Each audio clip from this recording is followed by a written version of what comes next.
За 78 дахь дугаар өнөөдөр болохоор өмнө нь орж исэн онгодоос асуусан гэсэн цувралын үргэлжлэл дугаар гэж хэлж болно. Онгодоодаас хүмүүс сонирхсан асуултаа асуугаад тэгээд хариулт авсан гэсэн үг. За буйны төрөл хэр хэмжээ гэж байдаг уу? Нас барсан хүмүүний эрлэгт дэнслэгтэй түүний хийсэн буйныг төрөлжүүлж үзэх үү? Жишээ нь нохоо хооллох тэдэн хувь тэнцэнтэй мод тарих тэдэн хувь гол цэвэрлэхэд тэдэн хувь гэх мэтээр ингэж тооцоолж болох уу? Олон төрлийн буйныг хийх нь зөв үү? Эсвэл ганцхан төрлийн буйныг олон хийвэл буйн дүүрэх бас боломж байгаа юу гэсэн юм за хоёр асуулт асуусан юм байна. За онгод юу гэж хариулсан бэ гэхээр буйны өвөлд тооцогдох 1000 гаруй төрлийн 100,000 гаруй үүс байдаг гэж байна. За бүр ингэж яатсан байх нь шүү дээ. Тэгвэл буян гэж тооцно гэд ингэж наривчлаад гаргацсан байдаг юм шиг байна. Тэгээ ерөн бол нийт бидний хийж байгаа үйлдэлүүдийг 3 бүлэгтэл хуваах юм билээ. Эерэг, сөрөг, энгийн жирийн үс гэж байгаа. Тэгэнгүүт санаатаагаар ямар нэг юм сөрөг зүйл хийх юм бол мэдээж нүгэл гэдэг зүйлтэй орж ийн тийм үү? Сөрөг эрчим энергитэй орно. Илүү олон нийтэд байгалийн амьтад хүртээмжтэй эерэг зүйл хийхээрээ тэр нь буйны мэдээлэл болчихж байгаа. Эерэг болоод сөрөг мэдээллийг ингэж шүүж үзээд тэгээд аль нь илүү байна вэ гэдгийг харьцуулж байгаа тэр процессыг л энэ эрлэгийн дэнс гэж нэрлэдэг байгаа гэж ойлгож байна. За эрдэм ухаан мэдлэгийн үүсийг нь бас ийм маягаар шалгаж үзнэ. Зарим үүс ганц төрлийн олон хийсэн өвлөр бүх буян дүүрэх тохиолдол бий гэнэ.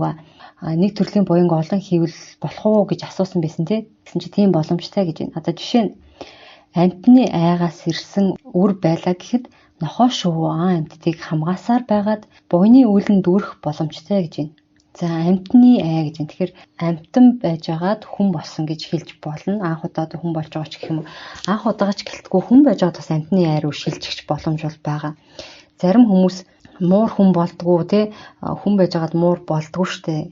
Анхнаасаа л хүн байж байгаа л дандаа хүн байдаг ч гэх юм уу. За тиймэрхүү агуулгатай комент хэсэгт үлдээсэн байсан. Гэхдээ энэ бол бидний ярьж байгаа юм бол хин нэгэн хүний мэдээд батлаад эсвэл үгүйсгэд авах боломжтой мэдээлэл бид нар бол яриаггүй байгаа. Энэ онгодуудын ярьж бичүүлсэн гих энэ номон дээрхээс миний ойлгосноор бол сүнс гэдэг зүйлийг нэг ширхэг гэж ерөөсөө ойлгож болохгүй юм байлаа. Нэг ширхэг, нэг сүнс гэдэг ойлголтыг бүр толгооноос аваад хайчих хэрэгтэй юм билээ. Сүнс гэдэг маань мэдээлэл агуулсан мэдээллийн сан байгаа хгүй. Тэр мэдээлэлд маш олон зүйлийн мэдээллээс бүрддэг ан амьтан ургамал од эрхэс гариг ертөнц тийм үү. Нар сар хөрс шороо эцэг өвөд өмнөх насны мэдээлэл төрөлтийн мэдээллүүд тийм үү. Тэнгэр бурхан за маш олон зүйлсийн мэдээллүүд бүрсжиж нэг цогцолж иж сүнс бүрлдэж байгаа.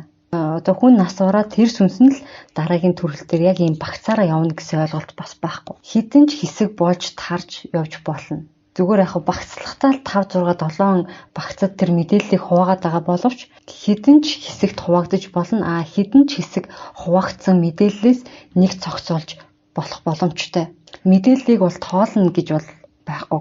Тэгэхээр яг ингэдэг гэж ойлгох боломжгүй л байгаад байгаа юм. Тэгэхээр энэ амьтны ихэнх мэдээлэл нь гэх юм уу те тэр сүнснийх нь мэдээлэл амьтны айгаас ирсэн хүн бол илүү амьтанд ээлтэй илгэсэг хандах нь илүү юм шиг байна л да. Яг энэ өгүүлбэрээс локер ботход нохоо шуваа амьтдыг хамгаасаар байгаад буйны үүлэн дүүрэх боломжтой. Өөр юу ч хийхгүй байсан ч энэ буйны үүлээ тэгээд дүүрэгчиж болох нь шүү дээ. Хүн мөнтэй харьцахгүй байсан ч хамаагүй амьтад хамгаасаар буянгаа хураах боломжтой юм байна. Хүн дээр яригадаад ирэхээр хүн өөрөө маш ухамсар өндөртэй тэгээд хийж бүтээх чадвар өндөртэй учраас тэр дайныхаа юмыг бас сүйтгэх боломжтой. Хүн гэдэг амьтны төрөлд бол нүгэл үлдэхгүй байх тохиолдол бараг байхгүй. Зөвхөн тэр буян нүглийг хэр тэнцвэртэй авч явах нь буйны нарай илүү те буюу эерэг бодол, эерэг яриа, эерэг үйлдэлүүд маань илүү байх юм бол энэ хүмүүст хэр олон сайхан үгсийг хэлсэн бэ? Бусад хэр олон уцаарлан ууралсан бэ? Гэдэг нь нүгэл буяндаа бас ингэж хуваагдаа явцдаг байх жишээ нэ те. Зүгээр уцаарлсан бол буян дотроо орчин, буруугаар хэлж гаргасан бол нүгэл дотроо. Эсвэл муу үйл хийсэн ч тэр нь сайнны үр дагавартай те улбаатай байх юм бол бас буян дотроо багтах боломжтой гэдэг ингэж тайлбарлсан байна. Лам хоолсноос мод тариул илүү буянтай тооцогдох уу гэсэн чинь тэглгүй яах вэ гинэ. Зуутын ахлагч өөсөө сайн хийсэн бол дунд багцлаанд байх уу, дээд багцлаанд байх уу? Цагаан сүнс гэсэн дугаар дээр тэг сүнсний хэмжээстийн талаар ярьдаг. Хүмүүсийн сүнс ихэвчлэн 2-оос 10 орчим хэмжээстэд байдаг. 10-аас 100 хүртэл онгод гэж нэрлэгдэх сүнснүүд буюу 10-аас эхлээд нөгөө заавал ингэж ямар нэгэн биед ч юм уу хүний биед уягдах шаардлагагүй юм хий биеэр амьдрах боломжтой болсон сүнсийг онгод гэж байгаа. Тэр нь болохоор дотроо болохоор бага, дунд, дээд багцлаа гэж хуваагддаг. Нэг 30 орчим хэмжээстийн зайтайгаар алхамтайгаар.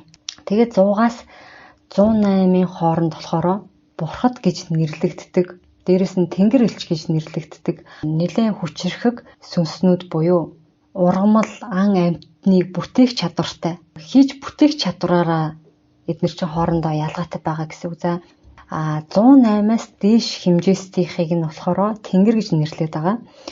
Тэр тэнгэр гэж нэрлэх өндөр хэмжээстийн ухамсарт сүнснүүд болохоор зөвхөн хүн амьтныг ч юм уу энэ биетийг бүтээхээс гадна тэдгэрийн оршин байх гаригийг бүтээх чадвартай, нарыг бүтээх чадвартай, нарны системийг бүтээх чадвартай гэсэн.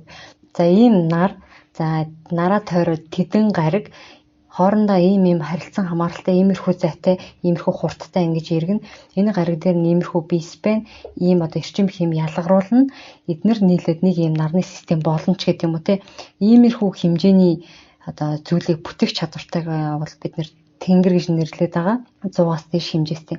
Товчхондоо бол тийм байгаа илүү дэлгэрэнгүй мэдээж цагаан сүнс гэсэн дугаараас сонсох боломжтой. За тэгэхээр тэр талаар асуусан байна.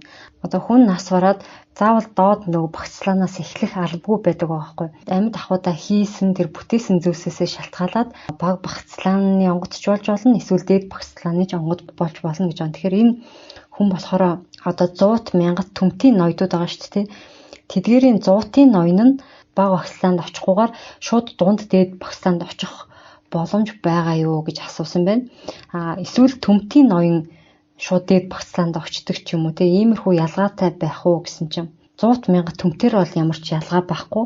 Хэрвээ 100-ийн үйл хэргийг 1000-ийн ноёноос илүү сайн дүүргвэл шууд дээд багцлаа руу онгод болох боломжтой гэж байна. Эсвэргээр хэдий 1000 төмтийн ноён байлаа ч гэсэн үүсээ сайн дүүргэж чадаагүй бол бүр онгод болохгүй байх ч боломжтой.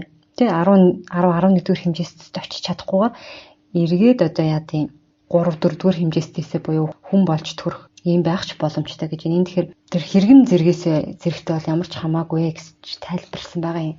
Чингис хааны онгод олон улаач дээр бууж ирвэл ямар үсийг дүүргэх вэ? Амгаа хааны онгод буун ирж үйл хийх явцдаа баг болон дунд багцлааны өвгдийн дүрээр ирж үсийг дүүргэх боломжтой юу гэж асуусан байна. Онгод үнд нь боломжтой. Учир нь Амгаа хаан болон эзэн богд Чингис хааны үйл хэрэг нь дунд хийгээд багаар мөн олон төрлийн тамгуударч бууж ирэх боломжтой. Гэдэг маань түрүүн ярьсан те сүнс гэдгийг нэг гэж ойлгож болохгүй. Чингис хааны сүнс ингээл нэг л байж идэг те тэгэнгүүтээ тэр нь ингээл нэг л хүн дээр буун ч юм уу тийм үү онгодоор бууж ирэн ч гэдэг юм уу эсвэл хойд дүрн болно ч гэсэн юм уу ийм ойлголт бол байхгүй. Тэр их хэмжээний мэдээлэл агуулсан буюу Чингис хаан амьд ахуйда те дэлхийн талыг эзлэх дайны гүрний их суурийг тавьсан байгаа тийм үү. Чингис хаанд яах нь байлдан дагуулах, манлайлах, бусдыг ятгах суу зайл тийм үү, бусдыг дагуулах, стратегийн бодлого боловсруулах, маркетинг менежмент ч гэдэг юм уу те одоогийнхар бол гих мэтчлэн маш олон талын мэдлэг мэдээлэлтэй байж иж тэр үйлийг хийж байгаа. Тэгэхээр тэр хүний тэр их суглуулсан мэдээллээс яах нь хэдэн хүний хэдэн ч хүүхдийн сүнсэнд тэр мэдээллийг тараан байршуулах боломжтой гэсэн үг. Энд олон төрлийн тамгуудаар бууж ирэх боломжтой гэд бичсэн байна тийм үү.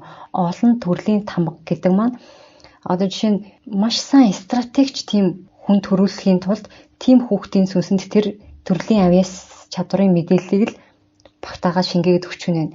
Тэгээд хүүхэд улаач болоод тамгалагдаад төрөхөд яг тэр стратегийн талынх нь авьяас бэлгэх рүү чиглүүлсэн өвгдөөс буугаад тэр талаар нь ингээд хөгжүүлээд чиглүүлээд явцдаг гэсэн үг.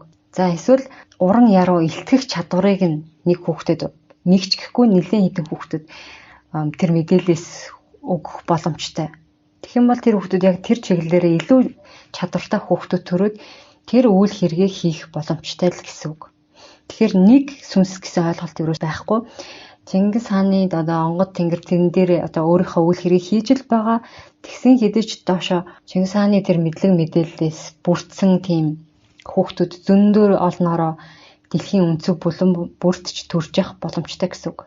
Тэгэхээр хаасайгүй Чингис хаан төрөх нь зөв юм байна те гэсэн чинь зөвөө гэж юм. Ийм ойлголтыг бол энэ номнуудаас бол би авсан.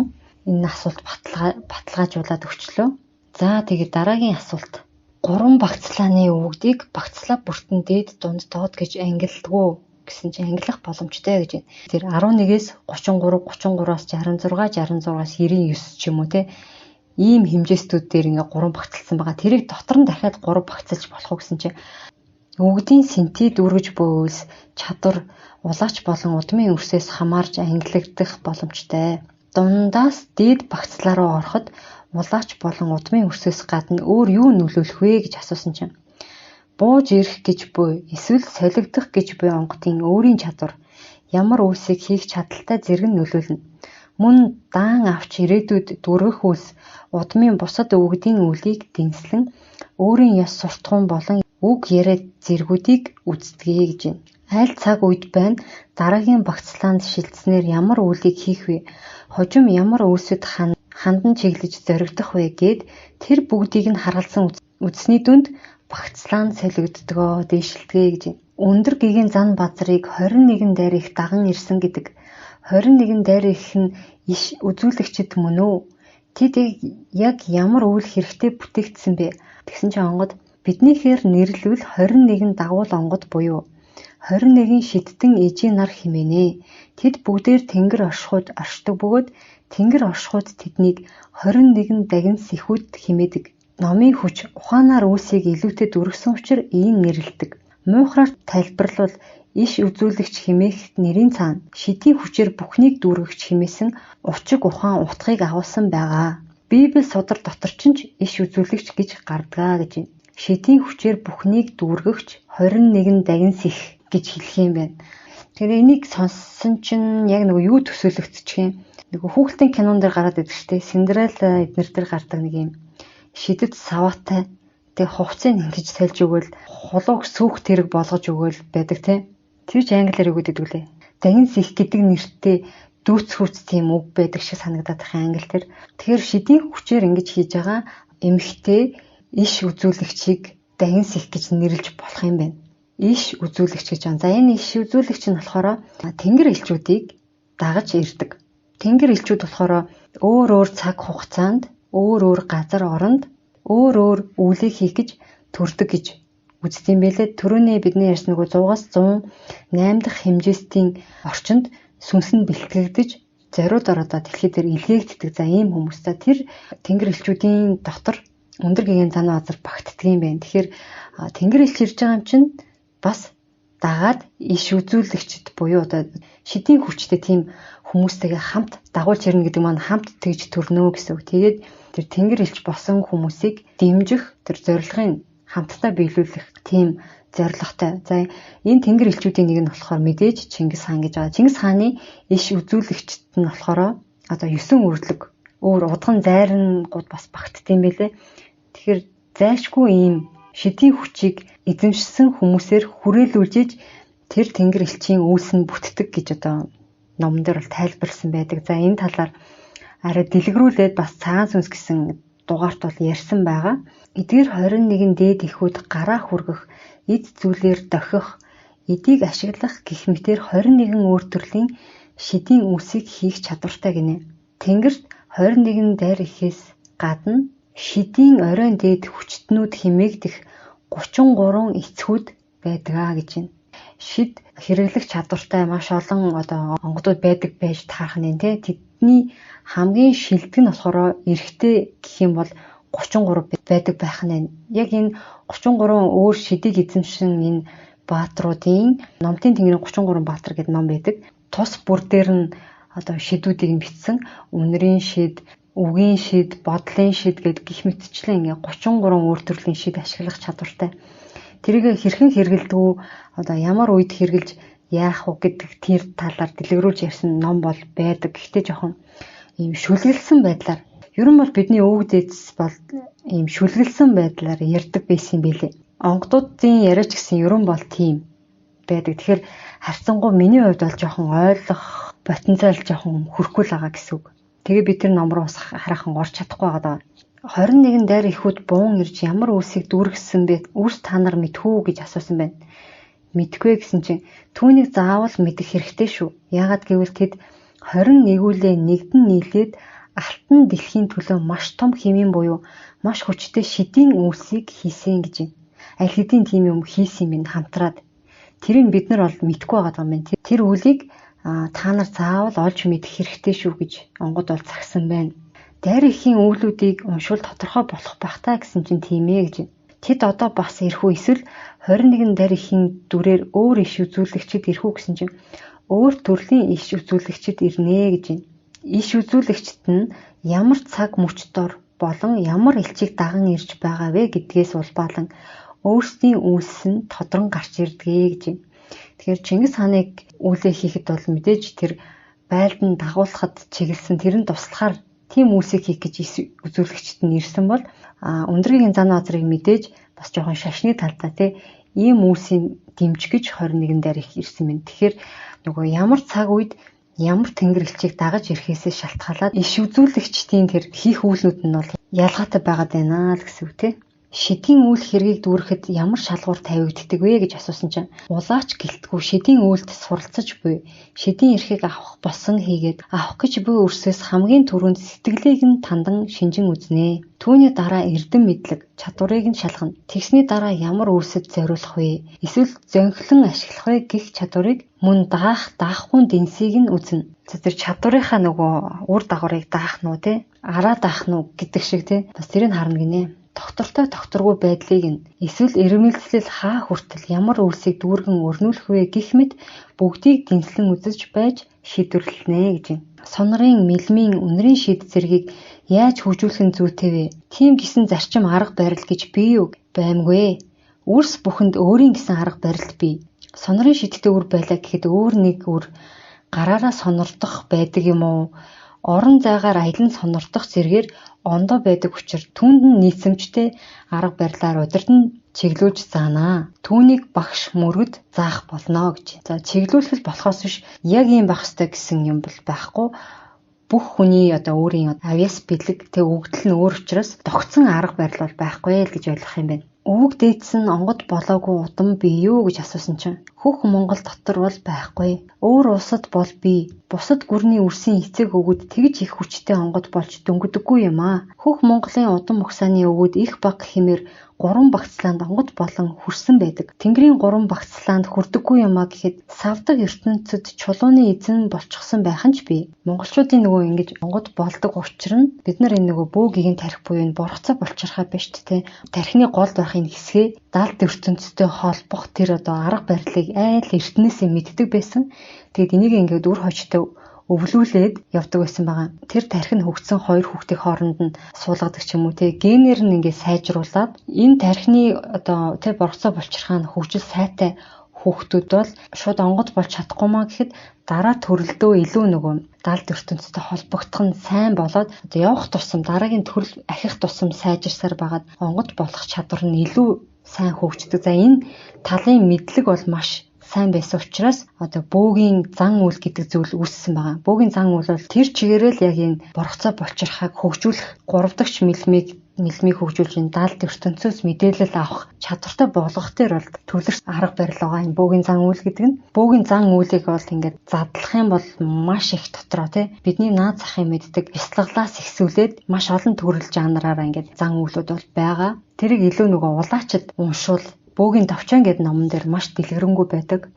За цаашлаад Иесус шүтгэгчд буюу итгэгчид оюун бие, ухаан биедээ мэдээллийг авдагч Библи дотроо л эргэлдээд цааш таньж чадахгүй ухамсар бие хөгжүүлэх нь муу байдаг гэж би ойлгодгоо. Зөв үү гэсэн чинь онгод буруу гинэ. Зарим үс нь Библийн судрыг тайлах зорилгоор буюу өмнө нь таньсан хэмжээг нь илүү таних тулд ирсэн тайлагч нар буй. Оюун сэхэрэл гэгэрэл зэрэг биеуд нь хөгжиж буй өрсүүдч бий. Гэтэл нөгөө хэсэг нь тэр дотор буй учиг ухааныг болон ямар үйл хэргийг дүүргээд байгаагаа ч мэдэхгүй, өөрийгөө ч мэдэхгүй, өрөөлийг ч мэдэхгүй өрс олон байна даа гэж байна. Коран судрыг уншаад үзэхээр их сайн судар байна билээ. Хэрэгжүүлэгч нар нь жаахан гажууд дууддаг юм шиг санагддаг. Бас энэ судрыг таньж ойлговол өөрийн ухамсар биеийг хөгжүүлэх боломжтой мэт санагдсан хэдий ч гэгэрэлт хөтлөх тал дээр учир дутагдaltaй юм болов уу гэж бодсон. Та энэ талаар айлдаж өгнө үү гэхэд Аллахын үйл хэрэг дотор байдаг Коран судрыг тайлан уншиж, өрсөд таниулан мэдүүлж сургаж байгаа олон захиас үйл хэрэгүүдийг нь өрнүүлэх хүч чадалт өгсөн энэ орон зай оршихуй ертөнц дотор бол байгаа. Тэгтэл өдгөөгийн үрс тэр хүч чадалт өгсийг тайлан ухах. Яг л алтан судар буюу нөгөө алтан дээд гэрээ хэлж байна. Монгол өвөг дээдсээс нь бас ингэж уламжлагдаж ирсэн судар байгаа. Энэ алтан судрын адилаар бүрэн ихээр нь амьд оршихуй орон зайг нь гаргаж ирэх чадваргүй байна. Коран судрын доторх гүн амин чанарт нь хүрэлгүйгээр тийм байдаг тэгэх ёстой. Ингэх ёстой гэх мэтээр дан арга ухаанаар үрс таниад байна. Түүнийг бэлэг ертөнцийн хийгээд бэлэг оюун ухамсар далд ертөнцийг нь цаад амин мөн чанарыг нь таних мэдэн тунгааж арга болон бэлэг ертөнцийг хослуулан танин мэдж байж тэр үйл хэргийн амин чанар нь дэлгэгдэн гарч ирнэ. Коран судар говьс нь харьцангуй бага юм шиг байна лээ. Тийм үү гэсэн чинь тийм ээ гэж байна. Тэгэд ч үг хэлэх нь их ойлгомжтой юм билээ гинэ. Коран судрыг юусэн уншиж байгаагүй. Гэхдээ одоо дэлхийн ямар ч үндэстэн ястан бай бидний ерөнхийдөө өвөг дээдс бүгд маш ухаалаг байсан юм билээ. Бүгд тэр далд ертөнцтэй тийм үү тэр оршихуйн мэдээллийн сантай холбогдсон өөрт одоо хэрэгтэй мэдээллүүдийг тий дэлхийн үүсэл гаруулаас ихсүүлээд дэлхий бүрийнхээ гэдгийг ч хүний эдисийн цаадах тэр одоогийн ярьж байгаа тэр квант физикийн тэр бөөмсөс сайших мэдээллийг тархиа хөгжүүлснээрээ олж авах чадвартай байсан билээ. Аль ч үндэстэн ясны өвөг дээдс ер нь яг тэр дундаа манай энэ алтан уусын энэ хавар байгаа алтан язгуурт одоо хүмүүс нь илүү их зэрэгээ хөгжүүлсэн болохоос биш дэлхийн улс орон болгонд бол мэдээлэл авах чадвартай байсан. Тиймдээ ч энэ одоо ном судруудыг өвлүүлж үлдээсэн байна тий. Библи гэж байна, энэ Коран гэж байна тийм үү. Буддын шашны сургаал судрууд байна тий. Одоо бид нэр ингээд их өнгөцгөн хараад байдаг байхгүй юу. Одоо жишээ нь энэ алтан судар гэдэг чинь тий. Алтан дээд гэрээ гэдэг 4-5 юм багц номноос бүрдэж байгаа. Тэрийг ингээд уншихаар бүр яг алтан язгуур хэлтэй юу ойлгоход хэцүү. За тэрнээс ч гайгүй Монголын нус зовчоо байна да. Энэ Монголын нус зовчооны нэг үгний цаана бүр бүтэн өгүүлбэр, бүтэн бараг зохиол байхаар тийм гүнзгий агуулга байд юм билээ. Тэрийг нөгөө MNT код гэдэг нэг цуврал хийсэндээ нэг дугаар л 30-40 минут штэ. Тэгэхэд би тэр 6 дугаарыг ерөөсөө л Монголын нууц зовчооны эхний хитгэн хуудсан дээрх үгнүүдийн арын утгыг тайлбарлах тий тэрний артах тэр түүх домгийг тайлбарлах тэгж 6 дугаар болж байгаа байхгүй юу. Хитгэн хуудас штэ. Эхний хитгэн хуудас. Одоо бид нэр хэрэгэлдэг тий ганц үг байхад тэр үгэнд 3 үг болж задраад 3 үг нь цаашаа өгүүлбэр болоод тийм нарийн одоо даалт утгатай. Дээрээс нь бидний нөгөө үлгэр тууж тойс домог байна шүү дээ. Тэдгээрийн одоо үг болгоно баг цаанаа нууц утгатай байд юм билээ. Яг нөгөө Да Винчийн код гэдэг кино шиг. Яг тэр кодыг тайлах судрууд нь ерөөсөө энэс боломжлогдож ирсэн судрууд юм билээ. Бидний хувьд болохоор энэ Монголын нууц товч алтан дээд гэрээний судрууд байна. Шууд утгаараа нэг дээр нэмэх нэг тэнцүү хоёр шүү гэсэн юм бол ерөөсөө байхгүй юм билээ. Нэг дээр нэмэх нэг тэнцүү хэдч байж болно шүү. Тэрийг та нар өөрснөө ухаж, судалж, далд ертөнцөөс авах мэдээлэлтэйгээ харьцуулж иж тайлах ёстой юм билээ. Бүр ингээд нууц юм түлхүүр тайлж байгаа юм шиг ойлгох юм билээ. Маш ярвхтэй.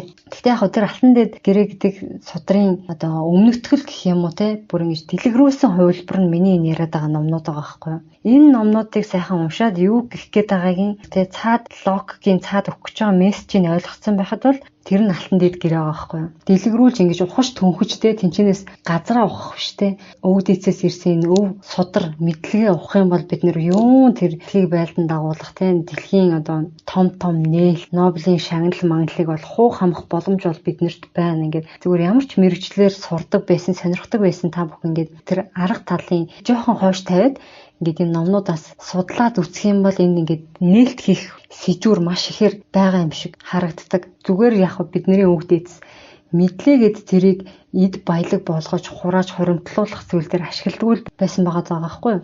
За өвгдөр хөтлүүлж явах нь их хол явах боломжтой гэдгийг улам бүр ухаарч таних байна. Энэ зөв үү гэсэн чинь өөрийн эцэг өвгдөр хөтлүүлэн явж Тэнгэрийн эрдэм ухааныг сурна гэдэг илүү зүй зүйтэй хэрэг. Зүгэрлэн бодвоос тэр дээр тийм зүйл байна гэдгийг өөрөө очин мэдээд баг багаар буулган ирэх үр сайн байх уу? Тэр дээр байгаа зүйл нь өөрөө бууж ирэн айлдан хэлж өгч чадвараа гарган үзүүлэх нь сайн байх уу? Мэдээж тэр дээр оршиж буй нь өөрсдөө бууж ирээд хэлэх нь сайн биз дээ. Тэр эрчим нь бууж ирээд цар хүрээгээ тэлэн орон зайгаа бэхжүүлэн оршоод үйл хэрэгэ дүүргэж байх нь сайн байсаар байтал тэр дээр байгаа нь туйлын сайн гих буюу тэндээс унсан багхан хэлтэрхийг барьж хаад энэ бол оройн дээд гээд байгаа нь мунхаг байгаа юм. Гинэ энэ нөгөө миний ойлгож байгаагаар бол одоо өөрөө ингээд бясалгалаар ч юм уу ямар нэгэн байдлаар өөрөө хичээж байгаа тэр мэдээлэлтэй холбогдож штэ тий. Одоо борхцоо болчрохоогоо ажилуулад зүн мэдрэмж мэдрхүүгээ тэрэг дамжуулж энэ далд ертөнцийн мэдээлэлтэй холбогдоод тэнцэнээс мэдээлэл авах гэж ингэж чаддаг болсныгаа зарим хүмүүс болохоор юм би бүр айгу мундаг сайн гэд ингэж ярих нь бас байгаад идэм билээ. Тэгэхээр тэр нь л сайн түүнээс ч нөгөө улаач олоод онгодоо буулгасан нь муу гэсэн бол ойлголт байхгүй юм шиг байна л та. Харцангуй өвгдөцтэйгээ холбогдоод замчлуулаад туслуулаад явбал илүү л үр дүнтэй байна шүү дээ гих утгаар бол энд хариулсан байна гэж ойлголоо. Шинээр төрсэн үрсэд янз бүрийн тууралт гардаг нь лустай холбоотой юу гэж асуусан чинь лустай холбоотой байж болох зарим өвчлөлүүд бий. Өөрийн махан бие нь энэ оршихуйн эрчимтэй нийцэхгүй байгаа тохиолдолч бий гэж байна. Энэ оршихуйн эрчимтэй нийцэхгүй гэдэг нь нөгөө харшил маш их гардаг болсон шүү дээ хүмүүсийн бие дээр. Тэрний тухай бол ярьж ах шиг байна. Уул хайрхны эзэн савдагт арх дарс өргөд байгаа хүмүүст хараалж чадах 20 барай гисгэлийн аль нь ирэх вэ гэсэн чинь ерөн бол хангаа дэлхийд бол арх дарс өргөдгөө юм байлээ л дээ. Арх өрөх нь бол энэ номнуудын агуулга дээр бол буруу гэж гардаг. Арх дарсыг бол маш одоо нөгөө цөөн тохиолдолд өвчтөн дээр ярих юм бол сэхэн амьдруулах ч гэх юм уу тийм байдалтай байж хат нөхцөлд хэрэглэнүү гэхээсш хаа явсан дайралцсан газараа арх өргөд ах юм бол өөрсөндөө гай одоо хорлол дуудах магадлал маш өндөртэй юм билээ. Тэр өөрснийхээ бие дээр жишээ авахад арх уугаад согтуурсан хүн яадаг үлээ те. Олигтой байдгүй шүү дээ те. Агсан согтуу тавихаас ихсэлээ. Тэгэхээр уул усны эздэд арх өргөнө гэдэг маань яг нь догшруулах тэр догшруулсан зүйлдээ өөрснөө нөгөө арын дач чадахгүй хорлолд өртөх үхэж өргөдөгч боломжтой юм шиг байгаа юм. За тэгэхээр энэ арх дарс ингэж дураараа өргөд байгаа хүмүүс тэр хараалж жатах 20 барай гисгэлийн аль нь ирэх вэ гэж асуусан чинь аль нь ч ирж болно. Ирэхгүй ч байж болно. Ирэхгүй байлаа гэхэд эцэг өвгдөөс тэр үрд үлдээсэн буйнаас нь хорогдно гинэ. За бүр хорлол ирэхгүй маа гэхэд буйнаас нь хорогдно гэж штт. Хорогцоор буйн нь барагдахад махан биеийг нь зовооно. Эцэг өвгдийнх нь буян барагдахад үр удмаас буйныг нь хоослон гүйцээж дараа нь өөрийн махан бие рүү халтах нь жамын үйл юм. Жамын үйл гэдэг маань жам гэдэг үг маань болохоор жам ёсны буюу инх нь ерөөсөө л цаг хугацааны асуудал. Байгалийн хуулийг бид нэр зөрчиж чадахгүй те. Гисгэл нь юунд илүү чиглэх вэ? Яс руу ихэвчлэн чиглэх үү гэж асуусан чинь яс руу, дэлүү рүү, цус руу, уушиг цээж рүү ч байж болно. Тэгтээ хамгийн их шүд зумаар айхтар өвтгдөг тамлаж болох өвчлөлөөр өвчлүүлнэ гинэ. Маш юм хүчтэй өвдөлтийг л мэдрүүлж ирдэг байх нь тийм үү. Арх өргөсний үр дагавар.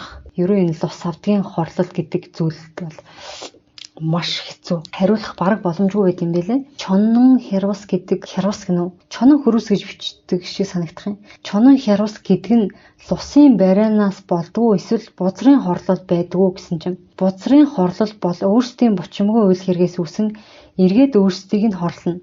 Хорлохдоо бузрын үлийг хийлгэх, бузрын сүнсүүдийг наах гэх мэтээр олон төрлөөр илрэх боломжтой. Лусын хорлол бузар нь хамттаач, тусдаач илрэх боломжтой. Нэг нь нэгнээ дуудан илрэгч боломжтой юм аа гэж байна. За энэ чонон хөрөс гэдэг нь бол бузраас ч болж болох нь лусын барайнаас ч болж болох нь аль нь одоо тавцсан нэг дорж байх боломжтой юм байна. Засал хийж байхад завсрын ертөнцид гацсан сүнснүүд дагсан, наалдсан, тусламж хүссэн тохиолдлууд байдаг. Тэднийг хураагаад эрлэгт тушаавал болох уу? Учирлаж хэлээ завсар ертөнц рүү буцаах уу гэсэн чинь завсар ертөнцид нь үлдээвэл илүү зохилтой гэж байна. Гэхдээ цаг нь болсон хийх үйлэн дүүрсэн бол эрлэг өвгдийг дуудан хураалгах хэрэгтэй. Үйлс нь нүрээгүй байвал ямар орон зайд байсан яг л тэнд нь үлдээх хэрэгтэй гэж байна. Тэгэхээр завсрын ертөнцид байна гэдэг маань бас зүгээр ч нэг байгаад байдаггүй юм байл л те. Шийтгэл ялангуяа одоо амиа хорлсон сүнснүүдийг бол амьд байхын үн цэнийг мэдрүүлэхийн тулд энд ингээд байлгаад идэг гэж бол таарал сүнс гэсэн дугаар дээр бол дэлгэрэнгүй яригдсан байгаа. Тэгэхээр дараагийн 79 дахь дугаараас эхлээд сүнс гэдэг цувралыг үргэлжлүүлээд дэлгэрүүлээд явна. Өмнө нь болохоор 12 дугаар маань 7 цувралаар үргэлжилсэн байдаг. Яг тэрнийг үргэлжлүүлээд сүнсний сэрэлт гэдэг плейлист үүсгээд тэмцээнэ өмнөх дугаарууд болоод одоо үргэлжлүүлэх дугааруудаа багцлаад оруулчихэд. За дараа нь юу гэсэн бэ? Эмч нарын буруугаас болж мэндэлж чадаагүй болон мэндлээд удалгүй амиа алдсан сүнс олон байгаа. Тим эмч нарыг ирлэгт хэрхэн дэнслэх вэ гэж асуусан байна. Тэгсэн чинь онгод эмчийн буруу юу? Эхийн буруу юу? Өрөөл нэгний буруу юу? Тэр үр мэндлэгт тохиолгүй байсан уу? Тэр гэр бүлд ой гошоо авчрах ёстой байсан уу? Сануулга болон ирсэн өрөө гэдгийг дэнсэлтгээ гэж байна. Тиймээс бүх зүйлийг эмч рүү жихэж болохгүй. Өрөөл нэгний буруу буюу хар сүнсний дайралгуу хэн нэгэн хүмүүс хар сүнсэнд бариулан үйлдсэн үү гэдгийг шүүж үздэгэ. Хэрвээ эмчийн буруу байвал гэр бүл, хамаатан садан, найз нөхөд болон өөрийнх нь хийсэн буян заяа, бусдын итгэлэг даасан байдал, зан ааш, сүнсний өгдөл чадвар, дүүргэх үйлсгээд энэ бүгд рүү дарааллын хэмээр дэнсийн үйл дамнан хүрнэ. Ойр тойрны үрсээс нь аван мордох, өөрийг нь маш хорон тамлан дарчлах, тэгж өхүүлэх зэргээр дэнсийн үйл олон янз байдаг. Аврыг гисэн ч хэрэгтэй эд байгаагүй. Эсвэл сэтгэл нь хүрээгүй юм уу?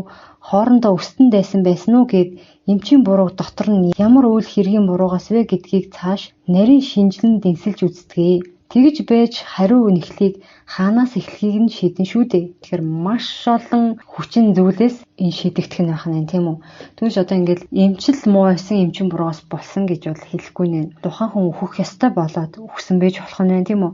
Янз бүрийн хорлолд ороод өгсөн байж болно. Өөрийгөө ч хорлцсон байж магадгүй юм байна. Эсвэл хин нэгнийг одоо шийтгэх уу гашуунд автуулах ёстой болоод тэр хүн өгсөн байж ч болохоор л юм байна. За тэгээд өнөөдрийн одоо агуулгуудыг ингээд дүндэрлэе. Дараагийн дугаараас бол сүнстэй холбоотой бүхэл ойлголтыг дэлгэрүүлж ярих дугаарууд байгаа. Сүнс гэж яг юу юм те? Сүнс нь мэдээлэл юм бол мэдээлэлд нь юу байх юм те? Яаж бүрэлдэхин, яаж дараагийн төрлүүдээ олохын, яаж шилжихийн, хөгжихийн те? Ямар одоо сүнсний хөгжлийн төвшингүүдээр дамжихын тэгж явж байгаа. Ер нь яагаад энэ дэлхий дээр төрсөн тийм үү? Хүн болж төрсөн, амьтан болж төрсөн. Яагаад өөр гариг ирэхс төрдгүй юм ч гэдэг юм уу те? Сүнсний сэрэлт гэж юугээ яриад байгаа юм тийм үү? Сүнсний сэрэлт болсон хүмүүс яг яадгийн, ямар хүмүүс байдгийн. Ер нь сүнс тийм унтаа байж идэг юм уу? Сэрэг шаардлагатай байдаг ч юм уу, гү ч юм уу те? Гэх мэтчлэн ийм агуулгуудаар бол маш дэлгэрэнгүй ярих. Одоо манай энэ подкастын гол үндсэн зорилго болсон дугаарууд бол одоо цувралаар орж эхлэх гэж байна. Дараагийн дугаараас эхлээд өмнөх сүнсний цувралуудаа сонссон ч гэсэн дахиж нэг сонсчороо тэгээд ирэх цувралуудыг үргэлжлүүлээд сонсох юм бол маш сайхан юм цогц ойлголттой болох боломжтой шүү. Тэгээд энэ подкастын гол цөм болсон дугаарууд маань орох гэж байгаа шүү. За тэгээд ирэх дугааруудтай маань хамт байгаарай. Тэгээд би бол donation гэхээс илүү энэ та бүхэн минь бусад түгээгээсэй гэж хүсэж байна. Заавал donation явуулсан хүмүүсийн хаалттай группт маань ороод байгаа юм биш. Өөр аргууд байгаа гэдэг маань 3 Facebook групп дээр одоо манай пэйж хуудсан дээрх мэдээллүүдийг, рилүүдийг шеэр хийсэн байвал бас болдог. Асуултанд оновчтой хариулбал бас шууд байнгын сонсогчдын хаалттай группт ордог байгаа шүү. За тэгээд мэдээллүүдээ сайн шеэр хийгээд өгөөрэй.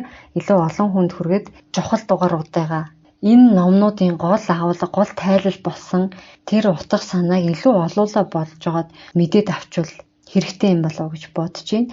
Бидний зориулж хүрч чадахгүй байгаа тэр алтан дээд үнний аялгау, тэр алтан дээд гэрээ гэсэн номны гол агуулгыг ярих гэдэг юм шүү.